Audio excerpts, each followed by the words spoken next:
라카 여러분 안녕하십니까? 락서입니다. 오늘도 방구석 독서 모임 시간이 돌아왔습니다. 오늘의 책은 진짜 저희 많은 책을 해오긴 해왔습니다 벌써. 근데 오늘 책 역시 진짜 메이저 중에 메이저라고 볼 수 있는 세계문학, 고전문학 하면은 항상 떠오르는 작품이 아닐까 싶어요. 미국 문학을 대표하는 책이기도 하고 오늘의 책은 바로 이 책, F. 스콧 피츠제럴드의 위대한 개츠비. 정확히 풀네임은 F. 스콧 키 피츠제럴드인데 뭐 보통 F. 스콧 피츠제럴드라고 하죠.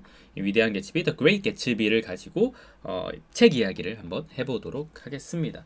저 역시 사실 뭐 워낙 많이 읽었던 책이고요. 뭐 이제 영어 원서로도 학부 시절에 한번 읽어보기도 했었고 번역본으로도 한 3-4번, 뭐 5번 이렇게 읽어본 책인 것 같아요. 어쩌다 보니까 이게 되게 좀 많이 접하기도 하고 또 모임 같은 거 해도 항상 좀 궁금해 하시기도 하고 아무래도 영화로도 만들어지고 했었잖아요 예전에 디카프리오 주연으로. 그래서 그렇다 보니까 좀 많이 사람들이 읽어보게 되는 그런 책이 아닐까 싶기도 해요. 또 고전문학이라는 면에 사실 그 고전이라는 정의가 조금 그렇긴 한데 어쨌든 세계문학이라는 측면에서 이 개츠비는 접하기도 쉽고 읽기도 어렵지 않고 내용 자체도 재미있고 그렇다 보니까 더더욱 저도 좀 이 세계문학을 세계문학 좀 읽어보고 싶어요 하시는 분들에게는 개츠비 한번 읽어보세요라고 좀 편하게 추천할 수 있는 그런 책인 것 같아요.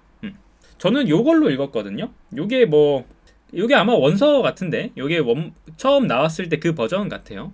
요게 이제 제가 학부 시절에 구매해서 읽었던 The Great Gatsby 초판본이 요 표지였던 걸로 기억을 하거든요. 중간에 개정이 되긴 했었나?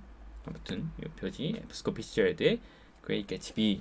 근데 상당히 전 표지도 마음에 든다고 생각하는데 오히려 솔직히 이야기하면 문학동네에서 나온 요 표지나 또 민음사에서 나온 표지나 그런 표지보다는 저는 이게 훨씬 나은 것 같아요. 이게 특히 밑에 부분에 이렇게 이 도심지의 풍경이나 이런 것들이 되게 개츠비의 어떤 그 분위기를 잘 표현하는 것 같기도 하고 요거를 보통 이제 우리가 작품 속에서 이야기하는데 이게 뭐 도대체 무슨 공중에 떠 있는 눈이 뭐냐라고 할 때 이제 작품 속에서 나오는 에클버그의 그 광고 선전판 있잖아요. 에클버그의 눈에 비유한 것이다 뭐 이런 이야기들도 있기도 하고요. 아무튼 그렇습니다. 그래서 저는 원서로도 읽어봤고 근데 너무 오래전 읽어서 원서는 솔직히 기억 안 나요.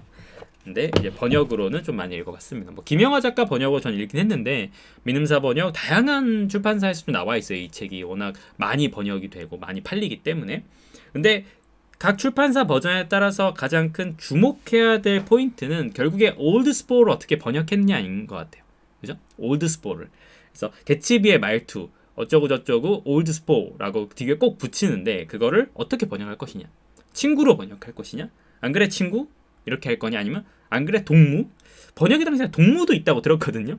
안 그래 동무 이런 거 아니면 형제 안 그래 형제 이렇게 뭐 여러 방식으로 출판사별로 또 역자별로 번역을 하는데 제가 읽은 이 문학동네 버전에서는 친구였던 것 같아요. 친구였던 거 제 기억에는 아무튼 그게 보통 번역본마다의 어떤 차이 라는 느낌입니다. 올드스포, 헤이 브로 약간 그런 느낌이죠, 그죠? 뒤에 약간 추임새 같이 붙이는 말이에요. 형씨도 안 그래 형씨도 은근히 괜찮은 것 같기도 하고. 자 작가 이야기를 좀 해보도록 하겠습니다, 여러분. 여러분들이 좋아하실 수도 있는 TMI가 폭발하는 시간.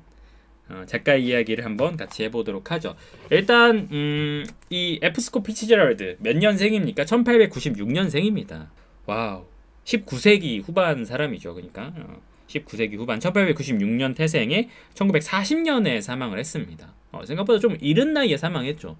지금 생각해보면 되게 젊은 나이에 죽은 것 같긴 해요. 그죠? 끼케야 이제 40대 중반쯤에 죽은 거니까 되게 일찍 죽었다 싶긴 한데 나중에 이제 후반부에 피츠제럴드가 특히 성인 이후에 어떻게 살았냐를 보면은 뭐 이 정도 산 것도 용한 부분들이 있긴 해요. 왜냐면 술을 너무 많이 먹었어. 한창 많이 먹을 때는 피츠제럴드가 어느 정도로 마셨냐면 하루에 맥주 40캔을 먹었대요. 이게 말이 돼요, 여러분? 하루에 맥주 40캔? 와, 저는 상상도 안 가. 하루에 어떻게 40캔을 먹지? 하루에 한 캔만 먹어도 저는 적당하네. 뭐 2캔, 3캔까지 먹을 수 있다곤 해도 40캔을 어떻게 먹지?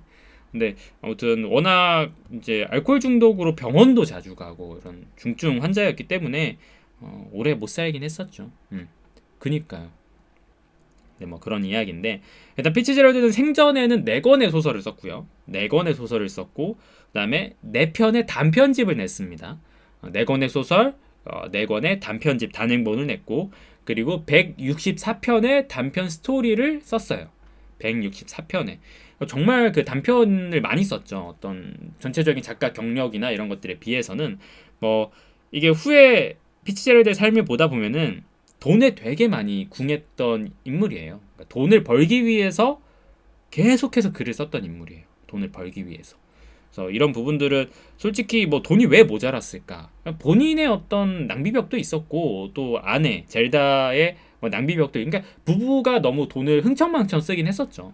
그렇다 보니까 계속해서 작품 활동을 이제 진중하게 하지 못하고 그래서 이제 돈에 쫓기듯이 써야 됐던 이게 피츠제럴드의 생애라고 볼 수 있는데 뭐 태생 같은 경우는 미네소타주 세인트폴의 출생이라고 합니다. 어딘지 몰라요. 안 가봤으니까 전 모릅니다.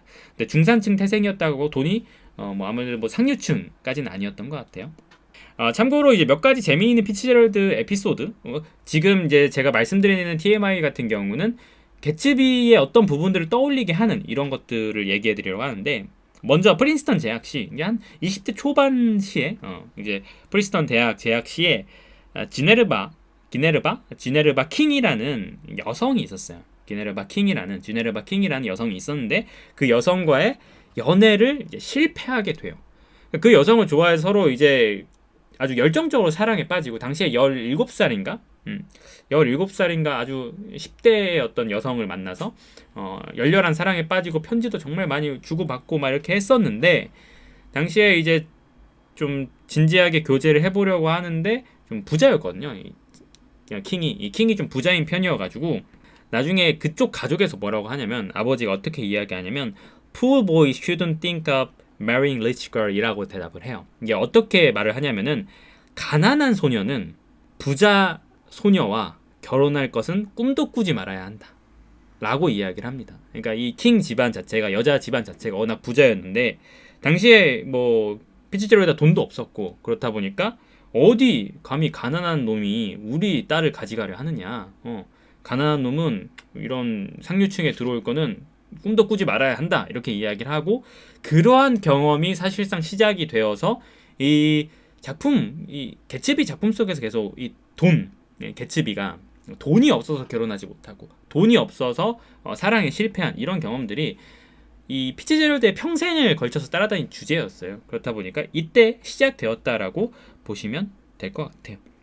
그래서 보통 이제 젤다 세이어라고 하는 후에 이게 피츠제럴드 결혼하게 되는 그 이제 젤다를 뭔가 젤다가 데이지와 닮았다 이렇게 생각을 하실 수 있는데 좀 더 원형적으로는 이 킹을 후에 데이지의 원형 그리고 다른 작품의 어떤 여러 여성 캐릭터들 역시 이 킹에서 많이 따온 이런 것들이라고 보통 이제 이야기를 하더라고요. 또한 나중에 이 킹이 결혼을 하거든요. 부자랑 결혼해요. 역시 똑같이 부자랑 결혼해. 당시 뭐 석유 사업이었나 뭐 어쨌든 또 역시나 부자랑 결혼을 하는데 그녀의 남편, 그러니까 결혼한 대상이 이 톰 뷰캐넌. 이 개츠비 작품 속의 톰 뷰캐넌 있잖아요. 올드머니를 대표하는 거만하고 마초적인 그 남자. 그 남자의 원형이라고도 합니다. 그러니까 지금 이 킹이라든지 또 킹의 남편이 이 데이지, 이 개츠비 작품 속의 데이지와 이 톰의 어떤 원형이라고 이야기할 수 있겠죠.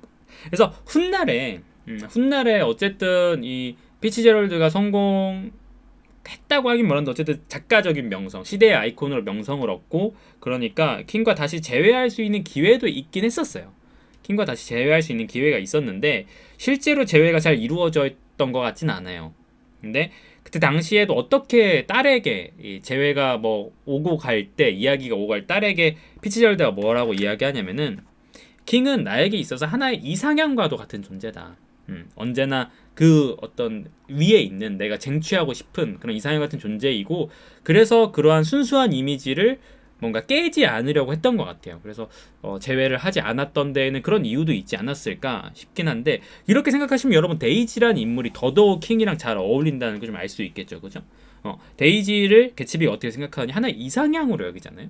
그렇게 생각하면은 이 킹의 경험이 되게 중요했고 실제로 죽을 때까지 이 킹과 주고받았던 편지를 갖고 있었습니다. 피츠제럴드에겐 하나의 어떤 표상이었다. 자신의 사랑의 아주 중요한 표상이었다. 이렇게도 이야기할 수 있을 거예요. 근데 마냥 사랑하지만은 않았던 게 너무 상처가 컸으니까 나중에 편지로 물어봤나? 뭐 이렇게 물어봤나 봐요. 당신의 소설 속의 킹이 피츠제럴드 당신의 소설 속에 내가 어떤 캐릭터, 나는 어떻게 나오나요? 내가 어떤 캐릭터를 본땄어요? 이렇게 이야기하니까 이거 전 오늘 찾아보면 재밌었는데 피츠제럴드가 이야기 어떻게 반문을 하냐면은 Which beach do you think you are? 라고 답변을 해요. Which beach do you think you are? 근데 beach라는 표현이 원래는 욕이죠. 솔직히 이야기하면은 이제 뭐 보통은 뭐 암캐 뭐 이렇게 그냥 욕인 거죠. 여성을 속되게 표현하는 건데 너가 누구라고 생각해? Which beach? 그 여성들 중에 너가 어떤 나쁜 년이라 생각해? 이렇게 답변을 할 정도로 뭔가 어쨌든 그 어린 시절에 거절당한 경험이 되게 속쓰렸던 건 사실이겠죠. 속쓰렸던 건 사실인데 그녀를 사랑했던 경험들을 작품으로 녹여낸 편이 아닌가 생각이 들기도 하고요. 나중에 뭐 낙원의 저편도 그렇고 이 피츠제럴드 작품 전반에 이 킹의 이미지들이 나타나는 걸로 봐서는 아무튼 중요한 관계였는데 그만큼 상처가 된 관계였다라고 이야기할 수 있을 것 같습니다.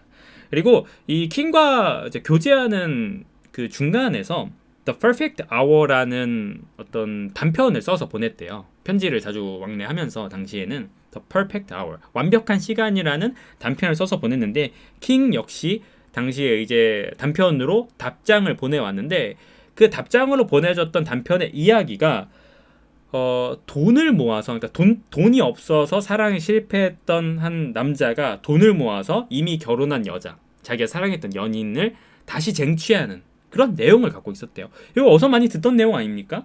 그런 의미에서 사실 이게 후에 어떤 개츠비의 서사랑도 상당히 비슷한 부분들이 있어서 이렇게 생각하면 작가가 갖고 있는 어떤 이 스토리, 플롯이라는 것은 그 순간에 생각한 것이 아니라 일생을 거쳐가면서 그 경험들이 쌓이는 것 같아요. 분명히 이때 이런 이야기 뭐 몇 년이 지나면서 계속 리바이징이 되는 거죠. 계속 좀 더 추가하고 이렇게 써볼까 이렇게 대작이 되어가는 거예요.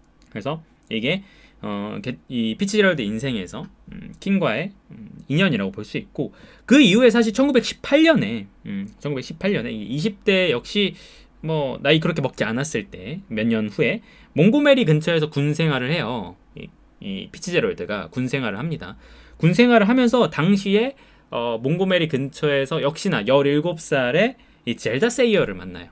17살의 젤다 세이어를 만나요. 근데 이때 사실은 아직도 킹에 대한 미련을 못 버리고 있을 때였어요. 아직도. 그래서 이 젤다 세이어를 만나서 뭔가 교제를 슬슬 하려고 하는데 아직 그 킹에 대한 미련을 못 버렸고 본격적으로 이 젤다에게 고백을 했던 때가 언제였냐면은 킹이 결혼하고 3일 후에. 이게 시기가 조금 겹친다고 볼 수 있죠. 킹이 결혼하고 3일 후에 이 젤다에게 고백을 하죠. 이제 만나자고. 이런 거 보면은 그 시기가 많이 좀 어느 정도 겹치는 부분이 있으니까 분명 영향이 있지 않았을까 싶긴 합니다. 그리고 1919년에 그 다음에 그러니까 처음에 만나긴 만나요 젤다랑. 근데 결국에는 젤다가 거절해요. 왜냐면 젤다가 뭐 후에도 계속 나오지만 젤다 입장에서도 이 피츠제럴드가 그렇게 돈이 많지 않았고 그래서 이런 것들을 어떤 씀씀이를 감당할 수 없었고 당시에 피츠제럴드는 돈이 없었거든요. 군인이었고 그렇으니까. 그래서 젤다가 거절하면 또 한 번 돈 때문에 사랑을 잃은 거죠. 피츠제럴드는. 근데 그해 가을에 똑같은 1919년 가을에 피츠제럴드가 정말 자신의 자전적 이야기라고 생각해서 이제 좀 공들여 썼던 낙원의 저편이라는 책이 출간되고 그게 성공을 합니다. 한 번에. 그게 성공을 해요. 몇만 부가 팔려요. 그래서 바로 1920년에 젤다랑 결혼해요. 돈이 생겼잖아. 그러니까 19년에는 돈이 없어서 까였는데 그 가을에 바로 책이 나와 성공하고 그 다음에 돈이 생기니까 괜찮네 해서 이제 결혼을 하게 된 거죠.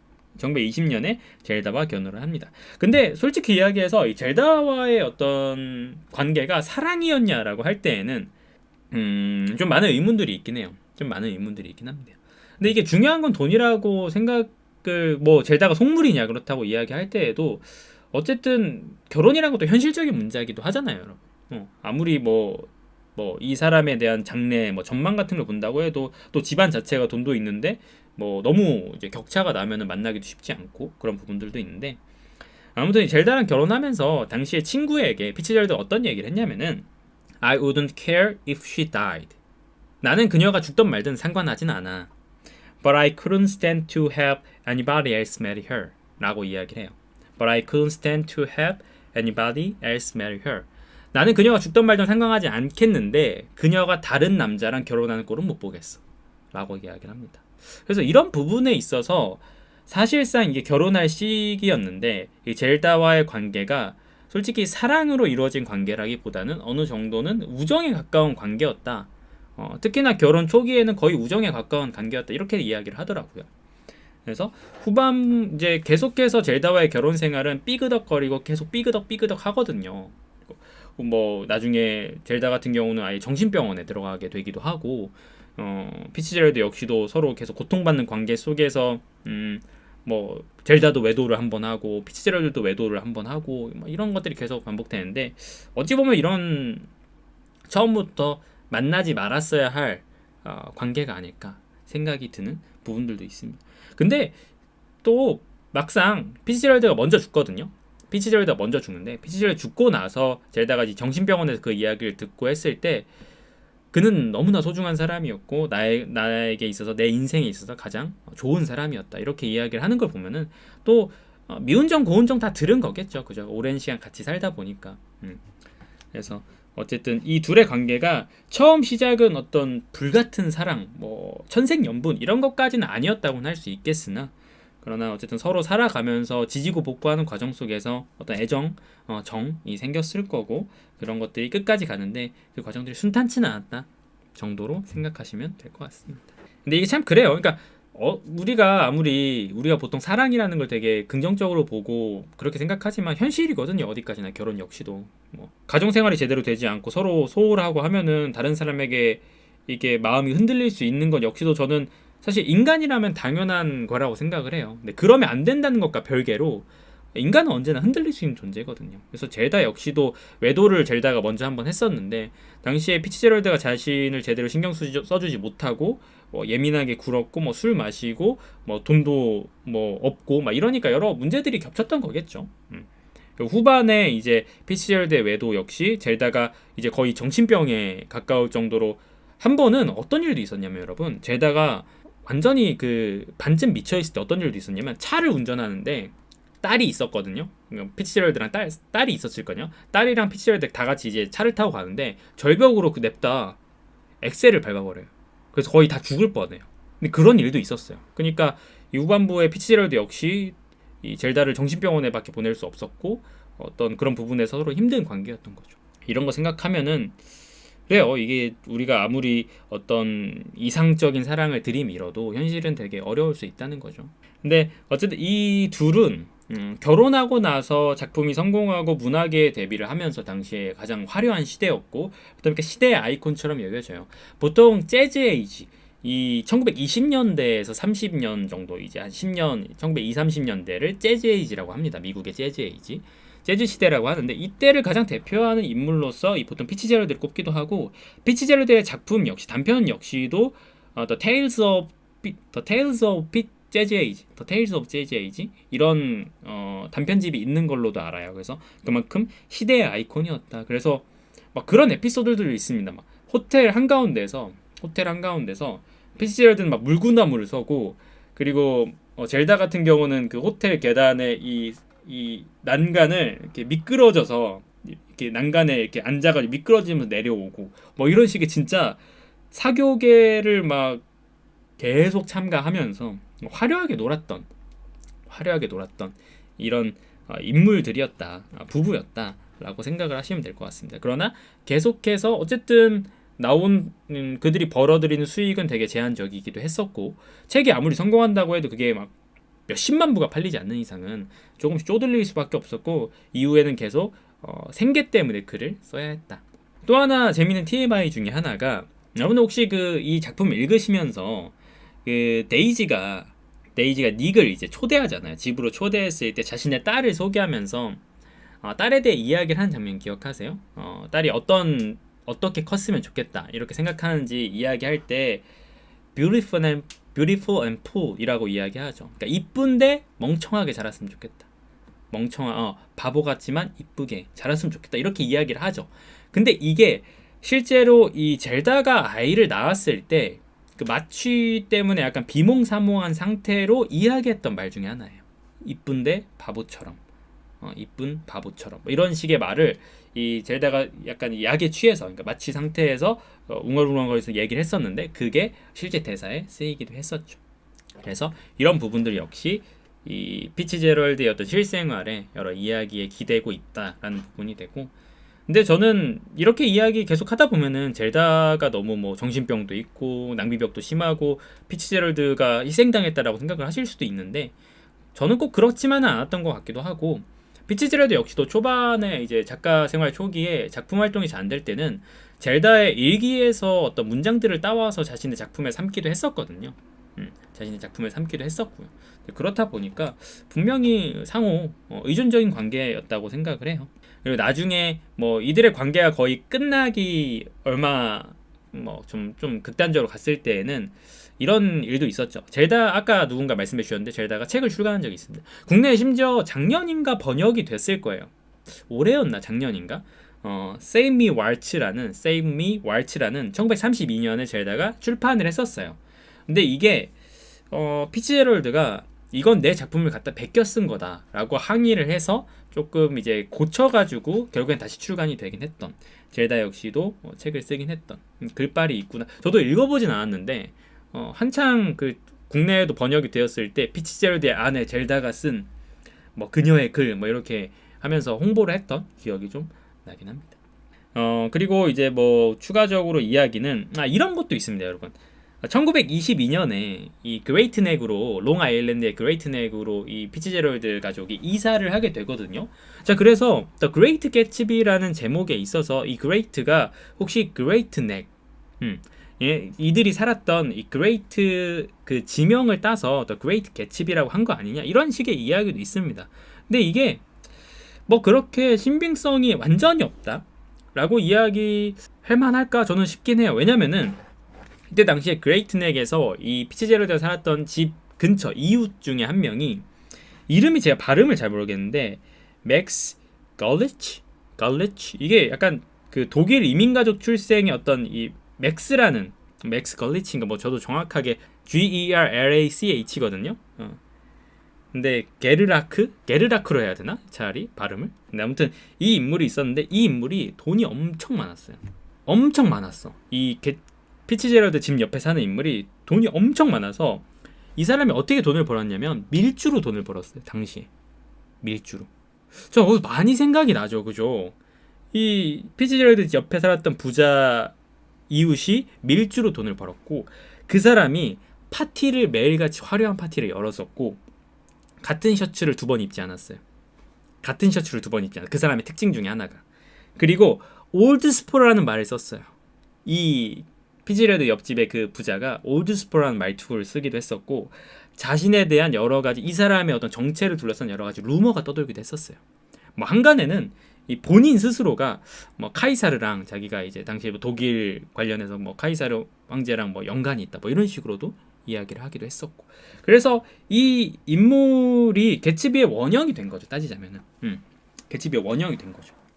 파티를 열고 밀주업으로 돈을 벌고 부자고 같은 셔츠를 입지 않고 올드스포라는 말을 쓰고, 옥스퍼드 출신들이 즐겨 쓰는 말, 진짜 그러면 여기서 뭐 개츠비도 옥스퍼드 출신이라고 나오니까 오그스포드라고 울프심은 발음하죠.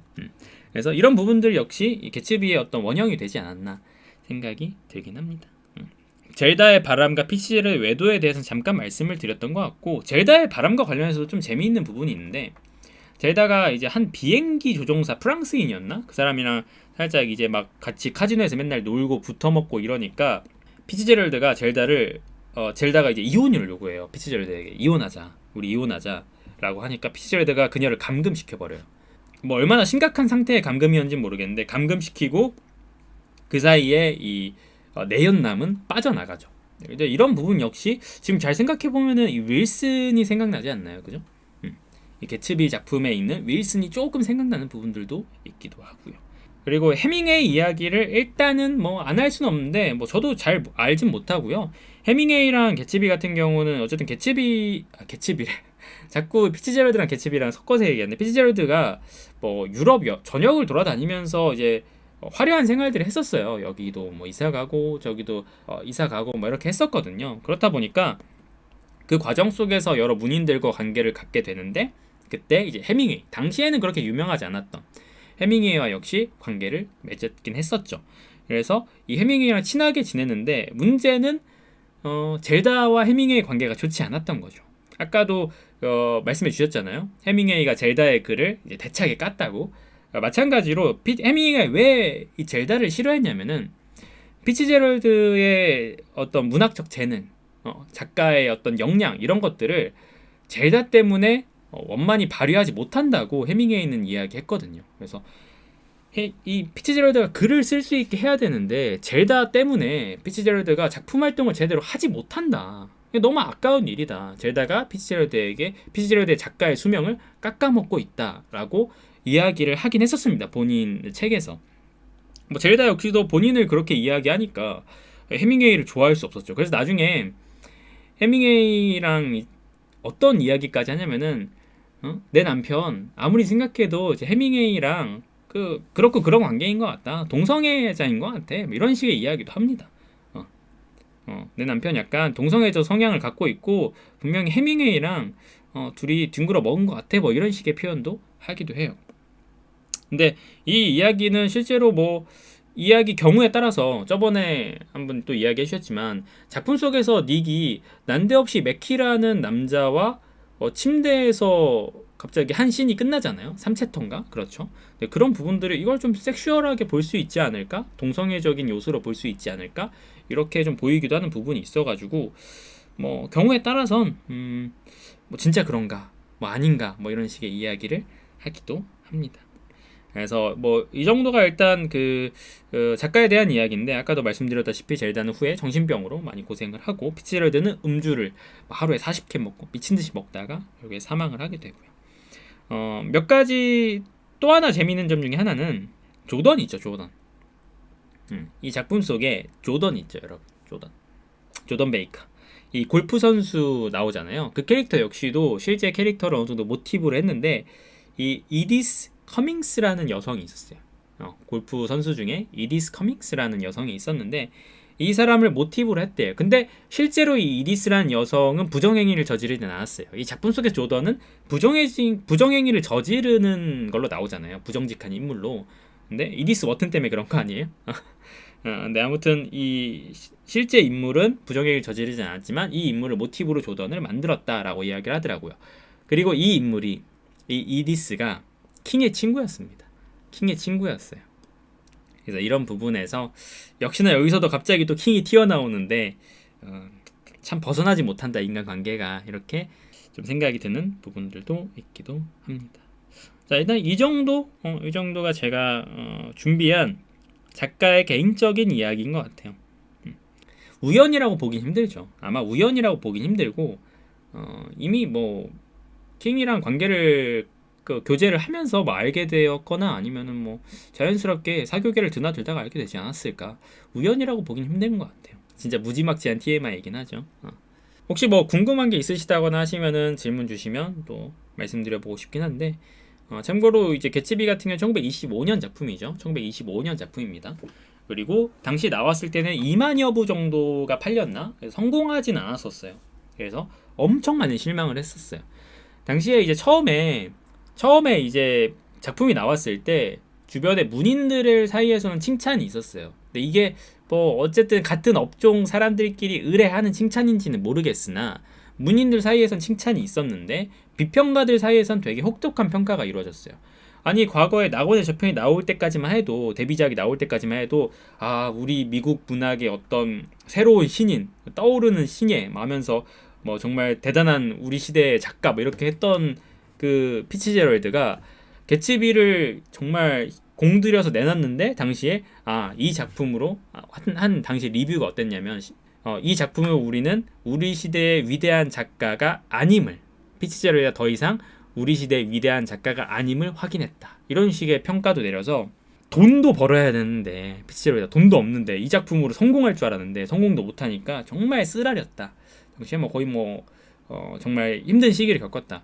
실제로 피치제럴드는 좀 멘탈이 약한 편이었는지 몰라도 자살 생각을 되게 많이 하거든요. 실제로 시도는 하진 않지만 뭐 뛰어내릴까 뭐 이런 생각도 많이 하고 뭐 이런 이야기들 하는 거 보면은 여러모로 역시 맥주를 그렇게 많이 마셔서 그런가 힘들지 않았을까 싶기도 합니다. 그녀의 목소리는 더위를 뚫고 나아가려 계속 안간힘 그 무의미함의 형체를 부여하고 있었다. 갑자기 왜 그 사자후가 생각이 나죠? 너무 너무 뜬금없나요? 그게 사자후 아닌가요? 소리의 형체를 해서 에너지를 담아가지고 갈 뭐 이런 느낌 아닌가?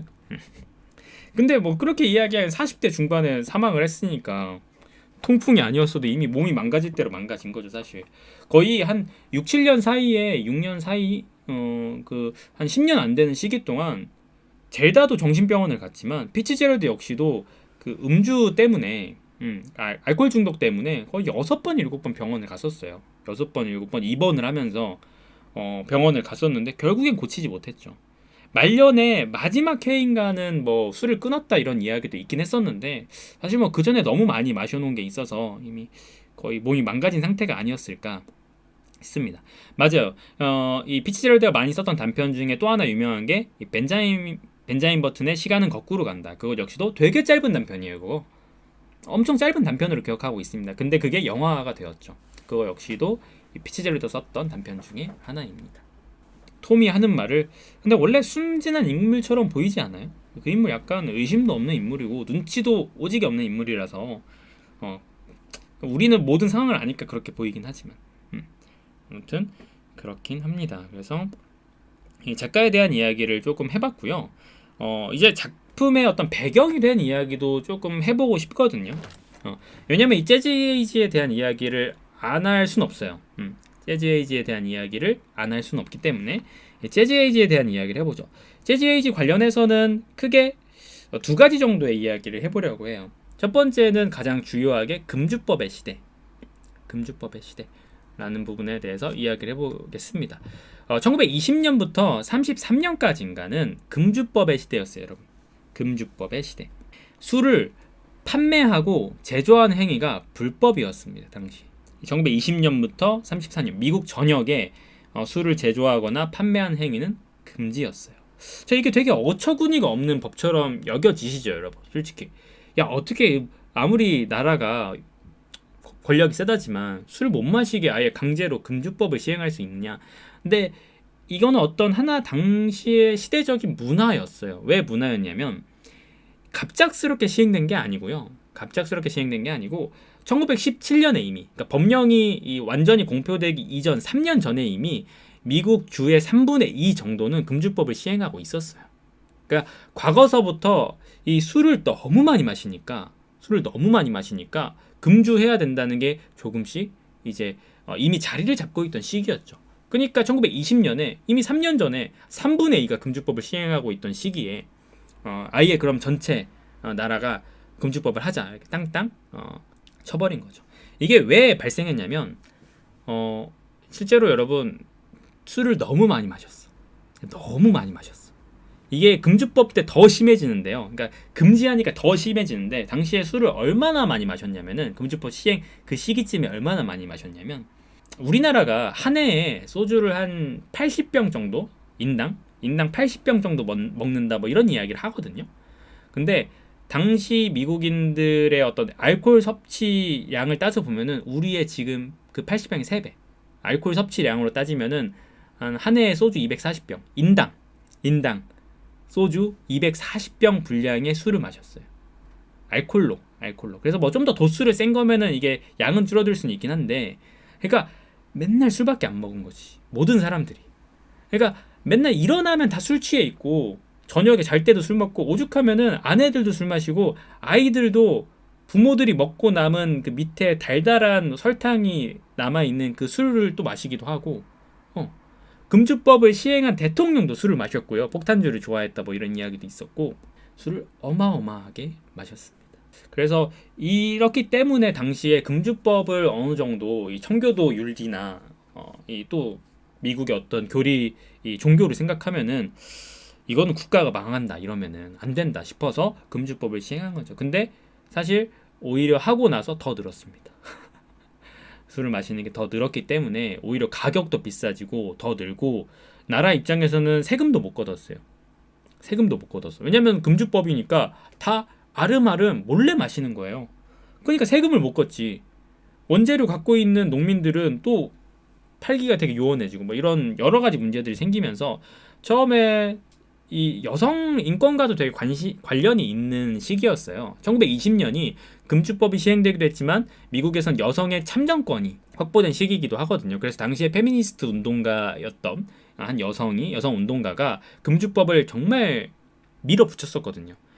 왜 아까도 말씀드렸지만 남편들이 맨 돈 벌어봐야 맨날 나가서 술만 마시고 아내 때리고 뭐 어쨌든 술 마시니까 폭언 뭐 폭행 일삼고 이런 것들이 당시에 일상이었으니까 술을 규제해야 된다 이렇게 목소리를 높였는데 금주법이 시행되고 나서 아이러니하게도 술도 비싸지고 더 마시고 이런 상황들이 되니까 그 운동가마저 나중에 인정을 했죠. 잘못된 정책이었다.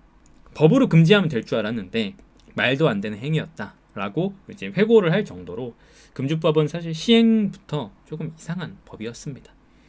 규정으로 따져보자면은 당시에 술을 아예 금지한 건 아니고요. 0.5% 그러니까 알코올 농도 0.5% 이상을 금지했어요.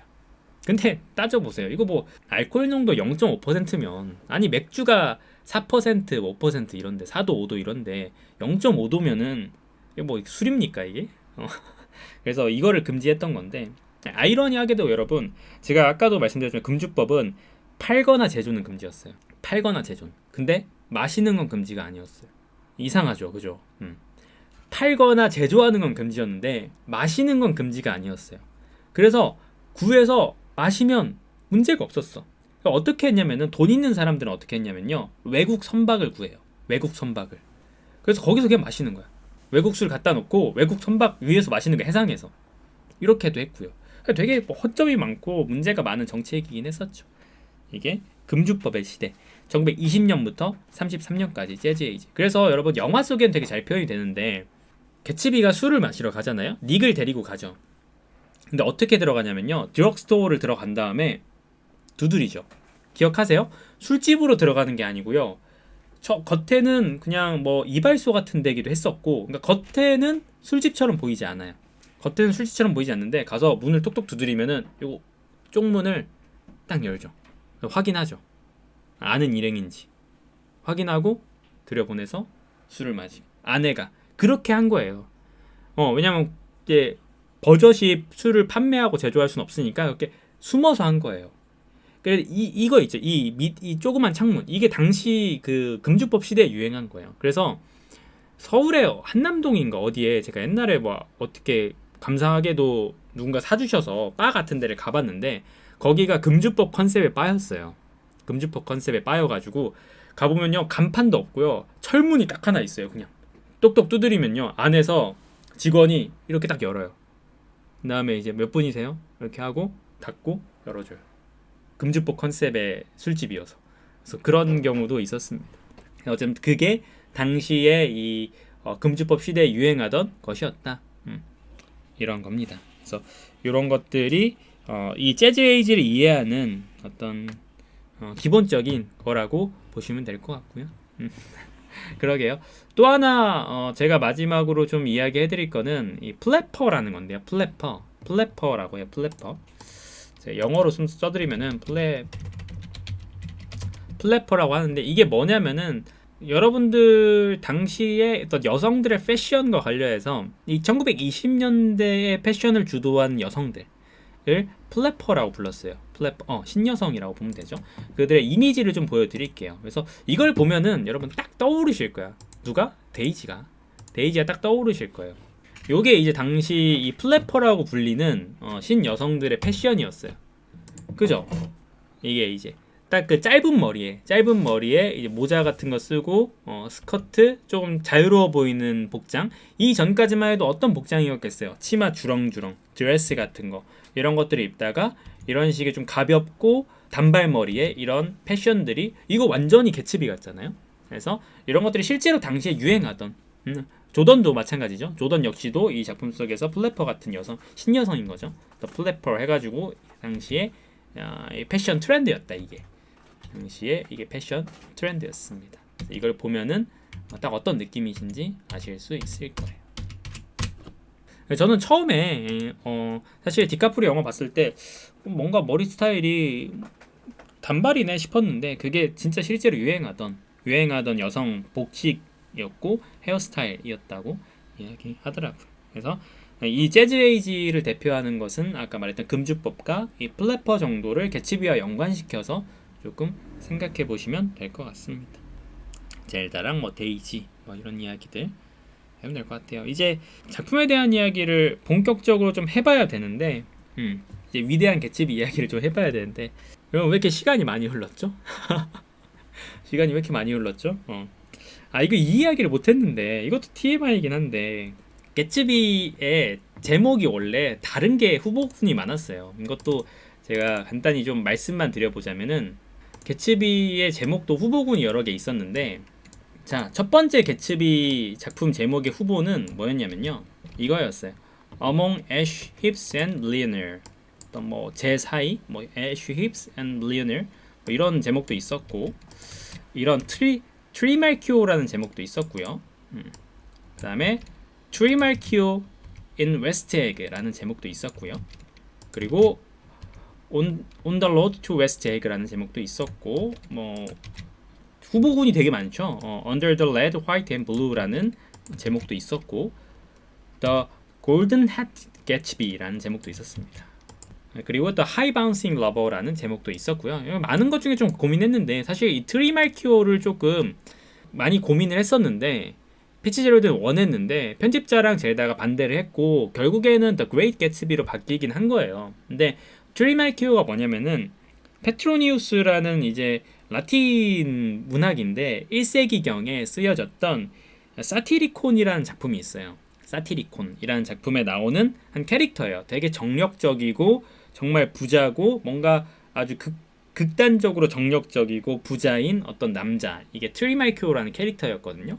그래서 그렇게 생각해 보시면 이 개츠비라는 캐릭터랑 트리말키오라는 캐릭터가 조금 닮아 있는 부분들이 있죠. 그래서 원래는 트리말키오로 되게 생각을 했었는데 편집자의 의견이 너무 발음하기도 힘들고 조금 그렇다. 그래가지고 버린 케이스가 됩니다. The Great Gatsby로 결정이 난 거죠. 그래서 여러분 작품 속에서 7챕터인가 초반인가 읽어보시면요. 뭐가 나오냐면요.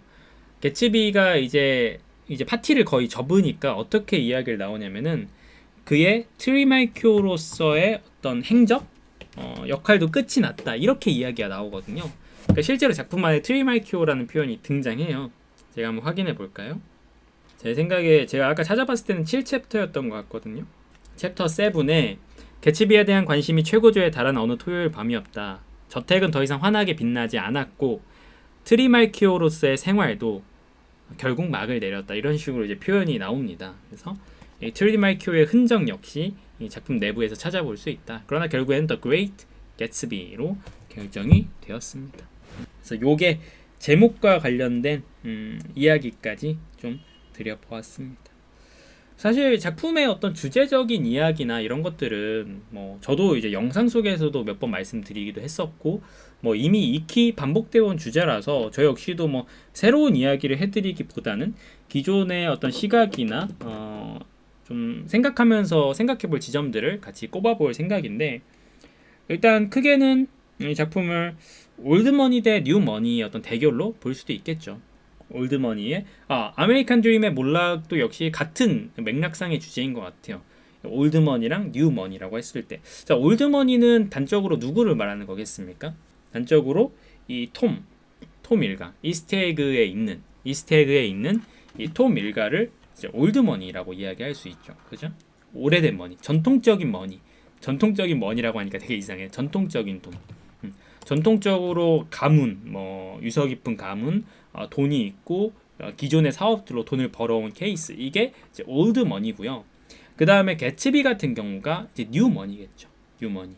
그래서 새로 등장한 가문이라고 하기엔 아직 좀 그렇다. 그러니까 새로 등장한 신흥 부자들, 그리고 이들이 돈을 버는 방식이라는 것이 뭐 파티를 매일 열고 밀주로 돈을 번 경우도 많고요. 그렇다 보니까 새로운 사업으로 시대에 맞춰 새로운 사업으로 돈을 번 게 이제 뉴머니 혹은 증권으로 돈을 벌거나 증권 당시에 뭐 지금 막 이제 한창 그 경제가 호황기였거든요. 이 당시에 사실상 닉 같은 경우 이제 증권소에서 일을 하잖아요. 돈을 엄청 벌던 시기예요. 그렇게 생각하면은 그런 인물들 밀주로 돈을 벌거나 어떤 증권으로 돈을 벌거나 이런 새로 돈을 버는 사람들을 뉴머니라고 생각을 할 수 있겠죠. 그쵸. 어떤 상류 사회에 대한 어떤 그 이야기로 볼 수도 있고 실제로 어쨌든 상류 사회로 들어가는 것이 뉴머니의 어떤 종착지이기도 했었으니까. 근데 이런 부분들을 작품 속에서 좀 더 면밀하게 보시면요, 되게 단적으로 드러나는 게 어떤 부분에서 좀 보실 수 있냐면은 이런 것들도 상징적이에요. 여러분, 톰이 뭘 타고 다니죠? 톰이 좋아하는 게 뭐인 게 혹시 기억나는 게 있으세요? 개츠비가 타고 다니는 것과 톰이 타고 다니는 게 다르죠. 물론 후반부에는 둘 다 차를 타지만 사실 톰을 대표하는 이동 수단은 말이었죠. 말. 폴로를 하고 그리고 집에 차고를 개조해서 마구간으로 만들죠. 그러니까 말이라는 것 자체가 이 올드머니의 대표인 거예요.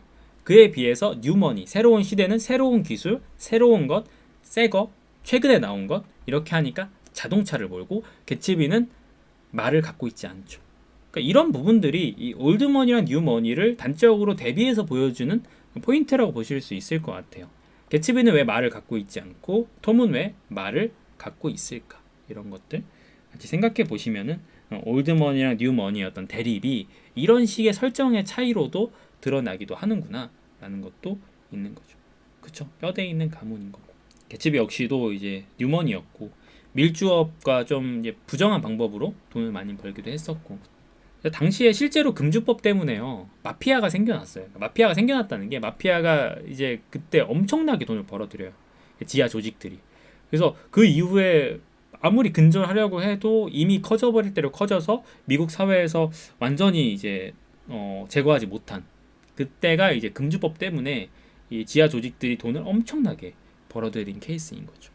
이런 거 생각해 보시면은 이 올드머니와 뉴머니의 대결 역시 하나의 이 사회상을 반영한다는 면에서 보실 수 있을 것 같고 그리고 아까도 말씀해주신 아메리칸 드림이라는 부분에서 개츠비의 이런 신분 상승의 욕구나 이런 돈을 버는 행위들을 아메리칸 드림, 미국에서의 어떤 성공 신화 이런 것들의 현실 그러나 그런 것들이 얼마나 허황되고 사실은 내부를 들여다보자면은 되게 건실하지 못하고 언제든지 무너질 수 있고 그리고 결국 비참한 말로에 이르게 된다는 이런 것들의 어떤 시선에서 읽어내자면은 아메리칸 드림의 실패로 같이 읽어볼 수 있게 되는 거죠. 그쵸? 이게 신분 상승이라는 키워드로 작품을 읽어내자면은 그렇게 볼 수 있을 것 같아요. 근데 결국에 우리가 여기서 이야기하는 거는 다른 분들도 다 공감하실 거예요. 데이지를 개츠비가 진실로 정말 어떤 데이지란 인물을 사랑했을까? 라는 면에서 솔직히 그렇지 않은 거죠. 데이지가 중간에 개츠비가 이야기를 하죠. 그러니까 닉이 데이지의 목소리에는 라고 이야기하니까 개츠비가 바로 거기서 이야기를 합니다. 돈으로 가득 차 있는 목소리라고 이야기하죠. 그러니까 알아요.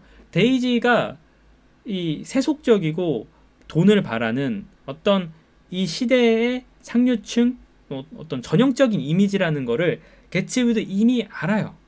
처음부터 알고 있었어요.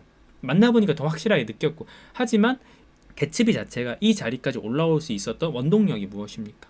데이지로 표상되는 신분 상승의 욕구, 상류층으로의 편입, 돈을 벌고 뭐 뼈아픈 사랑의 실패로부터 하나의 그 허공에 떠있는 별처럼 자기가 쟁취하고자 하는 것 그런 것들을 데이지에게 부여해 놓고 그 다음에 그걸 실제로 얻기 위해서 달려갔던 거죠.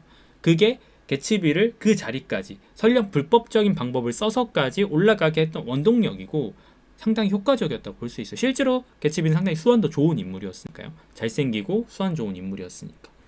근데 그렇기 때문에 이미 그 상황에선 가속도가 붙어버렸고 데이지가 실제로 어떤 인물인가는 이 개츠비에겐 크게 중요하지 않았을 수 있어요. 자신의 이상향이었고 그걸 쟁취하는 게 자기 여태까지 달려온 자신의 삶이었으니까. 그래서 원하는 걸 얻으려고 했다는 의미에서 데이지를 갈구했던 것이지 꼭 데이지가 그럴 만한 가치가 있는 인물이라고는 아마 개츠비 역시도 생각하지 않았을 거예요. 개츠비는 닉도 중간에 이야기하지만 사실 그럴 만한 가치가 있는 인물은 아니었거든요. 후반부에 이 그 말씀해 주시니까 저도 같이 이야기를 해보는데, 이 벼락부자 되기에 당시에 어떤 실제로 자기계발서 같은 데 나오는 당시 부자들이 했던 생활 패턴, 이런 것들을 제이 게츠라는 청년이 하잖아요. 근데 그거 얼마나 좀 약간 뭐라고 해야 돼? 약간은 야, 이렇게 허접한 느낌이 좀 있죠. 야, 좀 허접한데? 이거 가지고 이게 부자가 될 수 있어? 싶은 부분이 있죠. 근데 그런 부분에서 역시 뭐 해석에 따라서는 이 제이 게츠라는 인물이 한 무일푼의 청년이 이런 식의 어떤 계획성을 가지고 부자가 되기 위해서 각고의 노력을 했다고도 볼 수 있는데, 사실 그 내부에 막 매주 몇 달러 저축하기 찍찍 긋고 1달러 낮추고 이런 것들을 생각해 보면은 사실 이것도 조금 우스꽝스러운 모습이 있었다라고 볼 수 있는 거죠. 제목대로 개츠비는 위대한가요? 왜 The Great가 붙을까요? 라고 이야기를 한번 해본다면은, 사실 영화에서는 저는 그 포인트가 되게 인상적이었는데, 영화에서는 어떻게 하냐면요, 그 모든 이야기를, 그러니까 닉이 병원에서 의사를 상대로 줄줄 이야기하죠, 개츠비에 대해서. 그러면서 그거를 글로 써요. 그러니까 영화에서는 닉이 개츠비를 회수하면서 글을 쓰는 거고, 마지막에 그 이야기가 모두 끝났을 때 영화가 어떻게 끝납니까? 앞에 개츠비라는 제목의 The Great를 필기로 딱 쓰죠, 만년필로.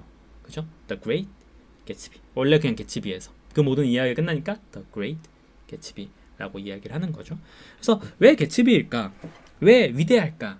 자, 뭐 의견이 갈리긴 합니다. 의견이 갈리긴 합니다. 뭐 위대하긴 개뿔이라고도 이야기하실 수도 있고 한데, 굳이 개츠비를 위대하다고 평가하는 데는 저는 일단 그 어떤 희망에 대한, 그러니까 작품 내에서 나오는 시각입니다.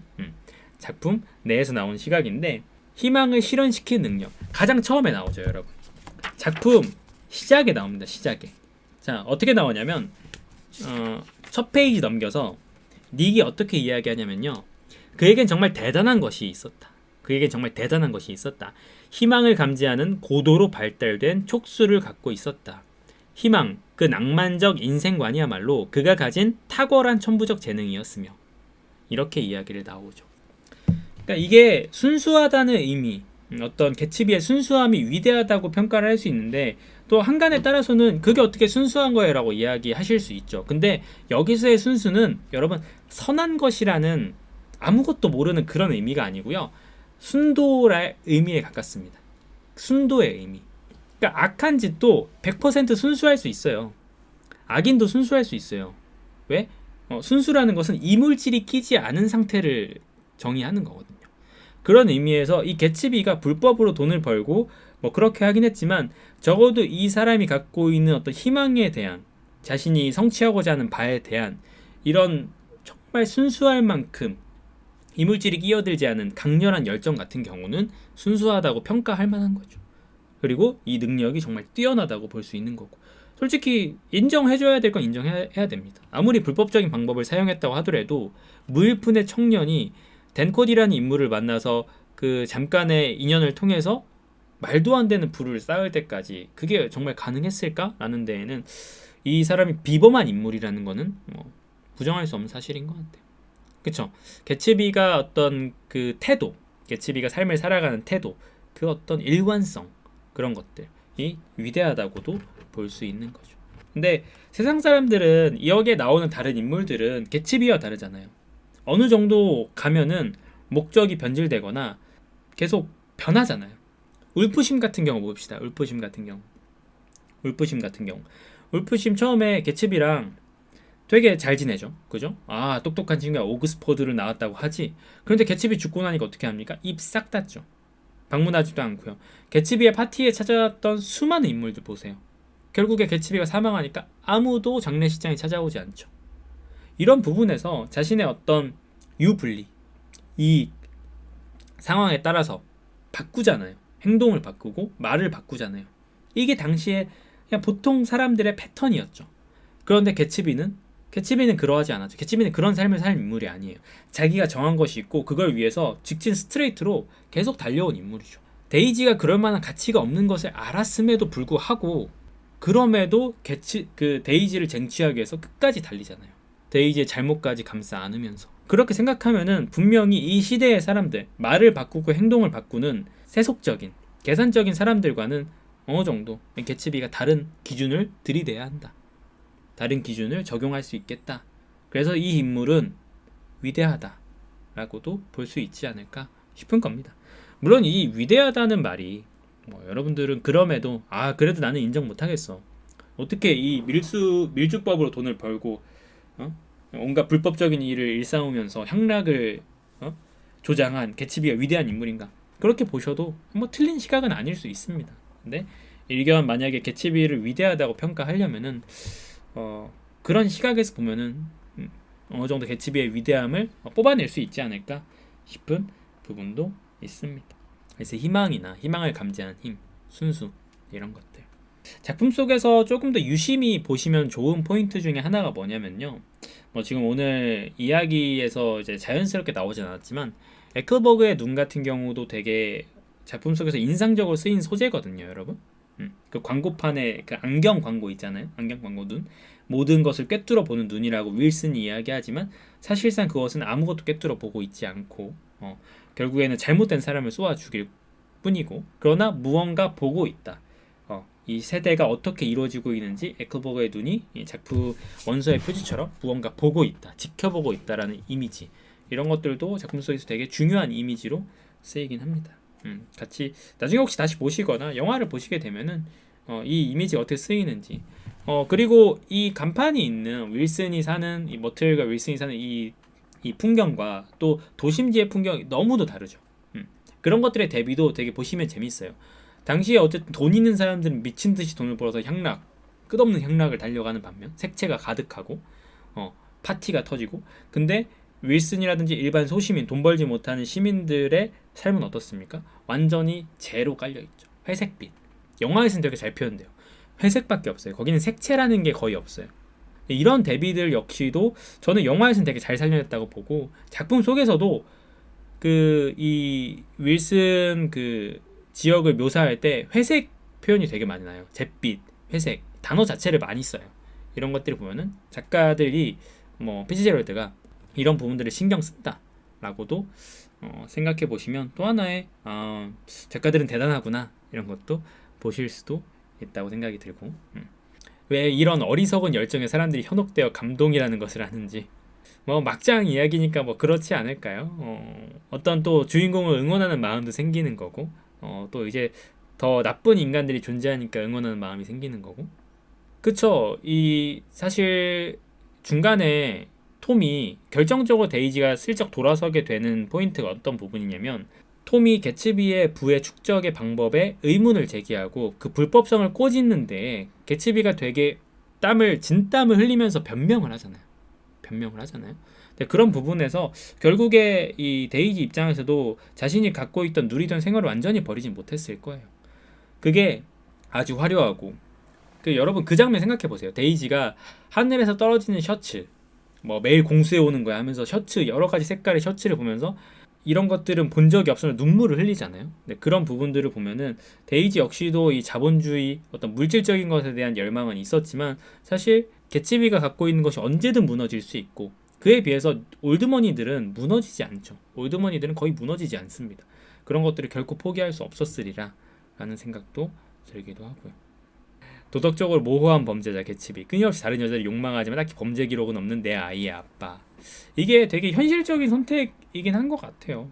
데이지를 굳이 이해해 보자면, 여러분, 데이지가 개츠비를 따라간다면 그거는 진짜 전형적인 어떤 아침 드라마 같은 느낌이 되었을 거예요.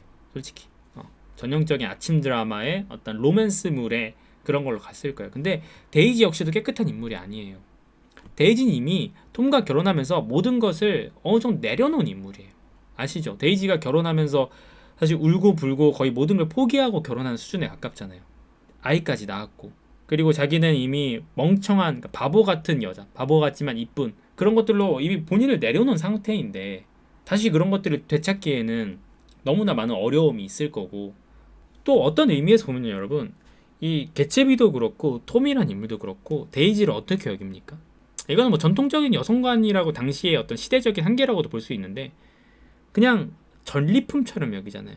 개츠비 역시 데이지를 자신의 이상향, 전리품으로 여기고, 톰 역시 자신의 아내, 당연히 자기가 쟁취해야 되는 전리품으로 여기잖아요. 그렇게 생각해보면 데이지는 이미 멘탈이 무너진 인물이라고 볼 수도 있을 것 같아요. 자신의 어떤 자아 이런 것들을 다 뭉개버리고 그 삶에서 어떤 세속적인 삶 속에서 자신의 어떤 쾌락만을 추구하거나 그 안에서 안주하는 인물로 보여지는 거죠. 그러니까 그런 의미에서 이 데이지가 선택할 수 있는 거는 어찌 보면 개츠비보다는 어떤 내면의 열정을 불태워서 다시 새로운 사랑을 시작한 이런 개츠비 쪽이 아니라 기존의 체념한 대로 그대로 이어지는 이 톰의 길이 좀 더 맞지 않을까.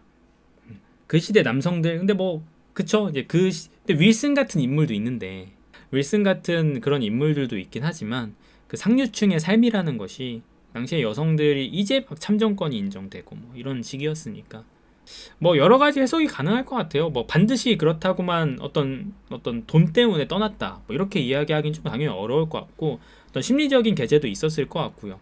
데이지가 계속 흔들리잖아요. 나는 당신을 지금 사랑해. 그거면 충분하지 않아. 근데 개츠비는 계속 더 원하죠. 그 호텔 씬에서 개츠비는 데이지에게 한 걸음 더 계속 밀잖아요. 뒤에서. 데이지는 그게 점차 부담스럽죠. 아, 난 지금 당신을 사랑하는 건 맞아. 개츠비 당신을 사랑하는데 그거면 충분하지 않아? 내가 왜 이 결혼까지 포기하고 지금 모든 걸 다 뒤로 돌려야겠어? 그러니까 그런 부분에서 어떤 반발심이 생겼을 수도 있고요. 거기에서 이제 결국에는 서로에게 등 떠밀리다가 제자리를 찾아가는 그런 부분들도 있을 것 같고 심리적인 기제도 있을 것 같아요. 뭐 하나로 반드시 정답을 내릴 수는 없을 것 같고 좀 데이지의 시각에서 톰이라든지 개츠비라든지 데이지를 어떻게 대하는지 그런 것들을 생각해 보면은 데이지에게 과연 선택권이라는 게 있었을까? 그녀가 선택할 수 있었을까? 톰의 어떤 그 영향력 아래에서 벗어날 수 있었을까? 그 정도로 주체적일 수 있었을까? 이 인물이 그런 의문들이 좀 들긴 합니다. 그렇다 보니까 또 한편으로는 데이지 역시도 좀 안타까운 부분이 있어요. 그녀가 원하지 않는 결혼을 사랑 없는 결혼을 했다는 점에서 데이지 앞에서 바보짓 하는 거 보면 개츠비는 어떻게 사업을 일으켰을까 하는 의문이 약간 뭐 그런 거 아닌가요? 그 아킬레스건 같은 느낌 아닐까요? 아킬레스건 다른 데선 다 잘하지만 누구나 약점이 있는 거기도 하고 그러니까요. 근데 분명히 그 인물이 그 결혼하기 이전에 그랬던 인물 같지는 않거든요. 그런데 결혼을 하면서 이미 자신의 어떤 자아라든지 이런 것들이 다 뭉개진 케이스인 것 같아요. 그렇죠. 브람스를 좋아하세요에서 이 폴이라는 캐릭터가 시몬과 로제 사이에서 어떤 인물을 선택할까? 새로운 사랑, 열정적인 사랑을 선택할까? 젊은 사랑을? 아니면은 바람 필 때도 있지만 결국엔 자신에게 돌아오는 지지부진한 관계 속으로 다시 들어갈까라고 할 때 브람스를 좋아하세요 역시 생각나고 또 한편으로는 양기자 작가의 모순, 안진진의 선택 양기자 작가의 모순, 안진진의 선택 역시도 같이 눈여겨볼 수 있는 부분이 있죠. 근데 생각해보면 생각할수록 여러분 솔직히 개츠비를 따라갔어도 데이지가 과연 행복했을까요? 정말 냉정하게 생각해보면은 글쎄 싶어요. 데이지가 과연 개츠비를 따라갔다고 해서 행복했을까? 그 당시의 시대상을 생각해보면 그것도 조금 의문스러운 부분이 있습니다. 너무 그만큼 조심스러웠던 거 아닐까요? 생각해봐요. 30년간 거의 30년간 아니면 한 30년 아니잖아요. 10년간 뭐 정말 바닥서부터 자기가 모든 것을 걸고 드디어 성취하려는 순간에 정말 가장 중요한 순간에 그냥 뚝 하고 가기보다는 조심스럽게 최대한 리스크를 없애면서 최대한 조심스럽게 접근하고 싶은 게 아닐까. 그렇게 생각해 보면은 뭐 어찌 보면 자연스러운 결과인 것 같기도 하고 톰이 되게 밉긴 해요. 특히나 마지막 부분에 윌슨이 개츠비를 쏘도록 부추겼다는 점도 정말 좀 그렇고 또 뻔히 데이지가 운전했다는 걸 아마 톰도 데이지가 말을 했나 안 했나 몰라도 그걸 함구하고 결국 그 모든 누명을 쓰고 개츠비가 사망한 것도 되게 좀 마음이 그렇기도 하고 행복은 뺄셈이야 덧셈이 아니고 이럴 수가. 뭐 그럼에도 불구하고 톰 입장에서는 지극히 자신의 어떤 수준에 있는 사람들의 어떤 평범한 모습이지 않았을까 생각이 들긴 합니다.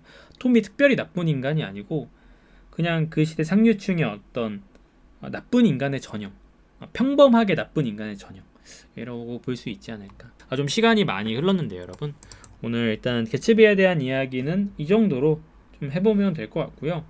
사실 저는 이 위대한 개츠비 같은 경우는 여러 번 읽어도 그래도 읽을 때마다 좀 재미있더라고요. 인종차별, 그것도 참 진짜 마초적인 인물, 지금 같으면 시대착오적인 인물인데 힘이 있으니까 그런 소리 할 수 있는 거기도 하고 데이지가 장나서 그렇게 만든 게 사실 톰에 가깝습니다. 또 그래서 생각하면 데이지도 좀 불쌍한 부분이 있어. 마지막 장면도 그렇고 저는 소설적으로 봐도 되게 잘 구성했다는 것 같아요. 어떤 윌슨이 마지막으로 이렇게 복수를 하러 가는 그런 씬 구성도 되게 인상적이기도 했고, 근데 당시에 이 어느 정도의 이야기는 그레이트 넥으로 이사 갔을 때 그런 비슷한 사건이 신문에 실린 적이 있대요. 어떤 그 사람 관계로 그 살인 사건이 일어났던 그런 사건이 신문에 실려서 그거를 어느 정도 역시 영향을 받아서 피치제로드가 쓰지 않았을까, 이런 것도 이야기를 하더라고요. 저는 장례식이 그렇게 이제 아무도 찾아오지 않고 되게 황망하게 치러졌다는 점이 이 작품의 포인트였던 것 같아요. 거기를 만약에 사람을 채웠다, 완전 이야기가 달라졌을 것 같아요. 그래서 그런 부분들도 되게 마음에 들었다. 마지막까지 여러분 그 수영장 물 빼라고 하니까 안 빼고 있다가 데이지 전화가 올 거야, 데이지 전화가 올까 하고 기다리고 있는 개츠비의 모습이 얼마나 짠합니까? 근데 결국 그가 맡게 된 것은 자신이 저지르지도 않은, 자신이 운전을 한 것도 아닌데, 근데 또 옆에 음주운전 했을 텐데, 데이지 운전 시켰다는 점에서 개츠비도 어떤 그 공범 동행자로서 책임이 있다고 할 수 있겠다. 지금 현행법상으로 생각해 보면은 이 데이지에게 운전을 시켰다는 의미에서 이 동승자 역시도 처벌을 받아야 되지 않을까. 안 말렸으니까 생각해 볼 만한 것 같긴 한데, 그렇습니다. 마지막으로 닉에 대한 이야기를 살짝 해보면은 이런 부분들도 있어요. 닉 같은 경우 데이지도 그렇고 톰도 그렇고 개츠비도 그렇고 다 중서부 출신이에요. 아시죠? 중서부 출신이에요. 중서부에서 이쪽으로 동부 쪽으로 왔을 때 결국에 뉴머니와 올드머니, 이스트에그, 웨스트에그 두 이 시대를 대표하는 계급들, 세대들, 이 세대들의 어떤 대립 속에서 결국에 닉이 어떻게 느낍니까? 두 양측 사이에서 둘 다 염증을 느끼고 결국에 중섭으로 돌아가잖아요. 그죠?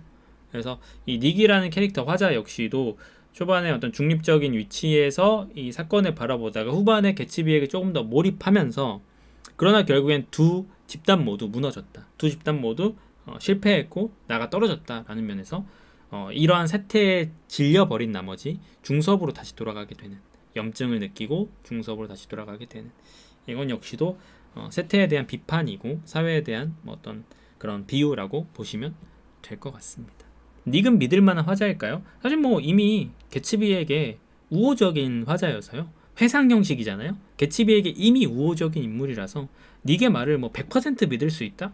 100% 믿을 수 있는 화자가 어디 있겠습니까? 네, 어느 정도는 사실 그 개츠비에게 우호적인 화자이긴 하죠. 걸러들일 필요가 있겠다. 그것도 틀린 말은 아닐 것 같습니다. 네, 조던도 거절하고 닉이 이런 부분에서 염증을 느끼지 않았을까 싶기도 합니다. 걸핏하면 잠수를 탐, 동부로 도망쳤다가 이 인물도 좀 문제가 있다. 그렇게도 볼 수 있을 것 같습니다. 그건 그래요. 당시 1920년대 아까도 말씀드린 투표 이제 참정권이 이제 막 인정된 시기예요. 여성의 어떤 권리라고 하는 것이 그렇게 지금과 달랐던 시기이기도 하고. 아무튼 오늘 모임은 여기까지 하겠습니다. 영상이 너무 길어지니까 오늘 함께 해주셔서 개츠비 함께 해주셔서 감사하고요. 재밌게 읽으셨으면 좋겠고, 주변에 어떤 세계문학을 추천하거나 고전문학을 추천할 때에도 사실 부담스럽지 않은 작품이죠. 프랑켄슈타인도 보통은 추천드리고 개츠비 역시도 보통 추천드리는데 어렵지도 않고 스토리 자체도 재미있고 몰입할 수 있는 포인트, 여러분 다 데이지 이렇게 하면서 하게 되잖아요. 자기도 모르게. 그런 부분에서 몰입하기도 좋은 책이라서 다시 읽어보셔도 괜찮게 재밌게 읽으실 수 있는 책이라는 생각이 들긴 합니다. 오늘 수고하셨고 다음번에 또 이제 우리는 다음 책 선정하러 가보도록 하죠. 오늘 방구석 독서 모임 여기까지 하겠습니다. 여러분 봐주셔서 감사하고 락바 바이바이.